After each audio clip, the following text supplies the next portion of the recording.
ನೂತನ ಡಿಸಿಪಿಯಾಗಿ ನಾರಾಯಣ ಬರಮನಿ ಅಧಿಕಾರ ಸ್ವೀಕಾರ ಮಾಡಿದ್ದಾರೆ. ಬೆಳಗಾವಿ ಕಾನೂನು ಸುವ್ಯವಸ್ಥೆ ವಿಭಾಗದ ಡಿಸಿಪಿಯಾಗಿ ಸರ್ಕಾರದಿಂದ ನೇಮಕವಾದ ಬೆನ್ನಲ್ಲೇ ಇಂದು ಡಿಸಿಪಿಯಾಗಿ ಬರಮನಿ ಅಧಿಕಾರ ಸ್ವೀಕರಿಸಿದ್ದಾರೆ. ಅಧಿಕಾರ ಸ್ವೀಕರಿಸ್ತಾ ಇದ್ದಂತೆಯೇ ಶುಭ ಕೋರಲು ಅಭಿಮಾನಿಗಳ ದಂಡೆ ಹರಿದು ಬಂದಿದೆ. ಬೆಳಗಾವಿಯಲ್ಲಿ ಸುದೀರ್ಘ ಸೇವೆ ಸಲ್ಲಿಸಿದ ಅನುಭವ ಇವರಿಗಿದೆ. ಬೆಳಗಾವಿ ಕಾನೂನು ಸುವ್ಯವಸ್ಥೆ ಕಾಪಾಡುವ ಜವಾಬ್ದಾರಿಯನ್ನ ರಾಜ್ಯ ಸರ್ಕಾರ ಇದಕ್ಕೆ ಕೊಟ್ಟಿದೆ. ಸರ್ಕಾರ ನಮಗೆ ಬೆಳಗಾವಿ ನಗರದ ಕಾನೂನು ಸುವ್ಯವಸ್ಥೆ ಡಿಸಿಪಿ ಅಂತ ಹೇಳಿ ಆದೇಶ ಮಾಡಿದಂಗೆ ಇವಾಗ ನಾನು ಬಂದು ಪ್ರಭಾರ ವಹಿಸ್ಕೊಂಡಿದ್ದೀನಿ. ಹಿರಿಯ ಅಧಿಕಾರಿಗಳ ಮಾರ್ಗದರ್ಶನದಲ್ಲಿ ಎಲ್ಲ ನಮ್ಮ ಸಹೋದ್ಯೋಗಿಗಳ ಸಹಕಾರದೊಂದಿಗೆ ಸಾರ್ವಜನಿಕರು ಮತ್ತು ಎಲ್ಲ ರಾಜಕೀಯ ಸಾಮಾಜಿಕ ಮತ್ತು ಧಾರ್ಮಿಕ ಮುಖಂಡರ ಸಹಕಾರದೊಂದಿಗೆ ಉತ್ತಮ ಬೆಳಗಾವಿ ಮತ್ತು ಸುರಕ್ಷಿತ ಬೆಳಗಾವಿ ಮಾಡೋ ನಿಟ್ಟಿನಲ್ಲಿ ನಾವು ಪ್ರಯತ್ನ ಮಾಡ್ತೀವಿ. ಆ ನಿಟ್ಟಿನಲ್ಲಿ ತಮ್ಮೆಲ್ಲರದು ಮತ್ತು ಸಾರ್ವಜನಿಕರಿಗೆಲ್ಲ ಸಹಕಾರ ಬೇಕು.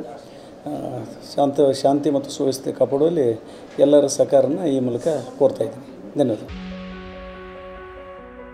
ಕನ್ನಡಿಗರ ಮೆಚ್ಚಿನ ನಿಮ್ಮ ಟಿವಿ 24 ಕನ್ನಡ ನ್ಯೂಸ್ ವಾಹಿನಿ ಇದೀಗ ಟಿವಿಯಲ್ಲಿ ಲಭ್ಯ.